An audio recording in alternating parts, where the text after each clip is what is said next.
ଆଜି ଘରକୁ ସମୁଦି ଆସିଥିଲେ ମାନେ ଝିଅର ଶ୍ୱଶୁର। ତାଙ୍କୁ ନମସ୍କାର କଲାବେଳକୁ ଦେଖିଲି ପାଖରେ ଗୋଟେ ବ୍ୟାଗରେ କ'ଣ ଥୁଆ ହେଇଛି। ଆରେ ଗୋଟେ ପଣସ। ଜୋଇଁ ଇଆଡ଼େ ପ୍ରଣାମ କରି ଆସି ମିଠା ପ୍ୟାକେଟ ଧରେଇଲେ।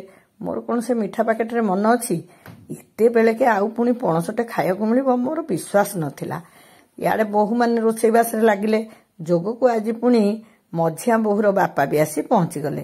ତିନି ସମୁଦି ତାଙ୍କର ଏକାଠି ହେଇ କଥାବାର୍ତ୍ତାରେ ଲାଗିଲେ। ମୁଁ ଖାଲି ଏପଟ ସେପଟ ହଉଥିଲି। ଭାରି ଇଚ୍ଛା ହଉଥିଲା କେମିତି ଯାଇକି ଟିକେ ପଣସ ଖୋଲିକି ଖାଇବି। ପୁଣି କାଳେ କିଏ ଆସି ଦେଖିବେ କହିବେ ଅବେଳଟାରେ ଗୋଟେ ପଣସ ଗୁଡ଼ାକ କାଢ଼ିକିରି ଖାଉଛି।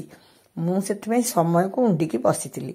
ଯେମିତି ଖିଆପିଆ କାରବାର ଚାଲିଲା ମୁଁ ଭଦ୍ରାମୀରେ ଯାଇ ସେଠି ଟିକେ ଠିଆ ହେଇ ପଡ଼ି ପଳେଇ ଆସିଲି ଇଆଡ଼କୁ। ମୁଁ ଜାଣିଛି ଏ କାମଟି ମୋ ବୋହୂମାନେ ସୁଚାରୁ ରୂପେ କରିବେ। ତେଣୁ ମୁଁ ଇଆଡ଼କୁ ଆସି ପଣସ କାଢ଼ି ଆଗ ପୁଳାଏ ଖାଇଦେଲି। ପଣସ ମୋତେ ଭାରି ଭଲ ଲାଗେ। ମୁଁ ଏକଥା ଆପଣମାନଙ୍କୁ ବି ଆଗରୁ କହିଛି। ବହୁତ ଲୋକଙ୍କୁ ପଣସ ଭଲ ଲାଗିଲେ ବି ସେମାନେ ଭୟ କରିକି ଖାଆନ୍ତି ନାହିଁ। ତାଙ୍କର ଧାରଣା ଅଧିକ ପଣସ ଖାଇଲେ ପେଟ ଖରାପ ହବ। ହଁ, ଏକଥା ବି ସତ।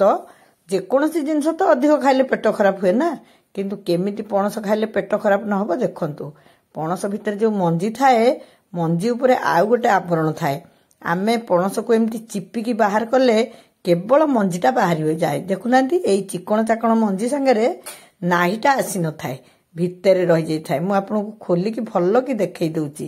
ସେ ଭିତରେ ଯେଉଁ ନାହିଟି ଅଛି ତାକୁ ଯଦି ଆପଣ କାଢ଼ିଦେଲେ ତାହେଲେ ପଣସ କେବେ ବି ଆପଣଙ୍କ ପାଇଁ କ୍ଷତିକାରକ ହବ ନାହିଁ।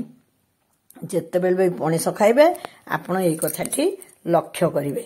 ହେଲେ ପଣସ ସବୁ ଖାଇସାରିଲା ପରେ ବି ମୋ ମନ ବୋଧ ହେଲାନି। ମୁଁ ଜାଣିଛି ଏ ବର୍ଷ କ'ଣ ଆଉ ପଣସ ମିଳିବ?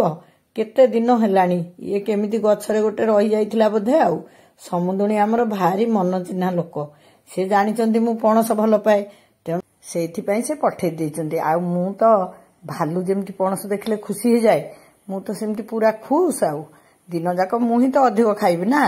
ଏତକ ପଣସ ଆଣି ଭଲ କରି ବାଛି ବୁଛି ତା ନାହିକି ବାହାର କରିଦେଲି। ତାପରେ ବୋହୂକୁ ବତେଇଦେଲି।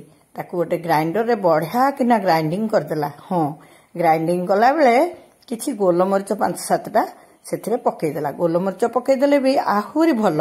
କୌଣସି ପ୍ରକାର ପେଟ କଟାକଟି କିଛି ବି ହବନି। ତାକୁ ବଢ଼ିଆ କିନା ଗ୍ରାଇଣ୍ଡିଙ୍ଗ କଲା ପରେ ଆଣିକି ଟିକେ ଉଷୁମ କ୍ଷୀର ମିଶେଇକି ମୋତେ ଦବା ପାଇଁ ତାକୁ କହିଲି। ସେଇ ଉଷୁମ କ୍ଷୀର ମିଶେଇଲା ବେଳେ ଆପଣ ଟିକେ ବିଟ ଲୁଣ ଦେଇପାରନ୍ତି। ବିଟ ଲୁଣଟା ସବୁଠୁ ଭଲ। ଚିନି ବା ଗୁଡ଼ ଦେଲେ ସିନା ପାଟିକି ସୁଆଦ, ହେଲେ ଏତେ ମିଠା କରି ଖାଇବା କେବେ ହେଲେ ସ୍ୱାସ୍ଥ୍ୟପ୍ରଦ ନୁହେଁ। କିମ୍ବା ଆପଣ ଆକୁ ଚୁଡ଼ା ବା ମୁଢ଼ିରେ ବି ଚକଟିକି ଖାଇପାରିବେ। କିନ୍ତୁ ଯଦି ଆପଣ ନାହିଟିକୁ ଠିକ୍ ଭାବରେ କାଢ଼ିଥିବେ ତାହେଲେ ବି ଆପଣଙ୍କର ପେଟ କିଛି ହବନି। 3 ପ୍ରକାର କଥା ରହିଲା। ପଣସର ନାହି ବାହାରି ଯାଇଛି, ପଣସ ଦେହରେ କ୍ଷୀର ମିଶିଛି, ଏଣେ ସେଥିରେ ବିଟ ଲୁଣ ଟିକେ ବି ପଡ଼ିଛି। ତେଣୁ ଆପଣଙ୍କ ପାଇଁ ଏଇଟା କୌଣସି ପ୍ରକାର କ୍ଷତିକାରକ ହବ ନାହିଁ। ଆଉ ଯଦି ବି ଆପଣ ଭାବୁଛନ୍ତି ଏଇଟା ଆପଣଙ୍କ ପାଇଁ କାଳେ କ୍ଷତିକାରକ ହବ ବୋଲି, ତାହେଲେ ଆପଣ ପଣସକୁ ଖାଇଲା ପରେ ତା ମଞ୍ଜିଟାକୁ ବି ଖାଇଦେବେ। ଆପଣ ପଣସ ଯେଉଁଦିନ ଖାଇଥିବେ ପରଦିନ ଆପଣଙ୍କର ଝାଡ଼ା ବି ପରିଷ୍କାର ହବ। ଆଉ ଯଦି 2 ମାସ ପର୍ଯ୍ୟନ୍ତ ଆପଣ ଲଗାତାର ପଣସ ଖାଇବେ ନା, ଆପଣଙ୍କ ରଙ୍ଗ ବହୁତ ଉଜ୍ଜଳ ଦେଖାଯିବ। ଏ ବର୍ଷ ତ ପଣସ ସରିଲାଣି, ଆର ବର୍ଷକୁ ମୋ କଥାର ସତ୍ୟାସତ୍ୟ ଉପଲବ୍ଧି କରିବେ।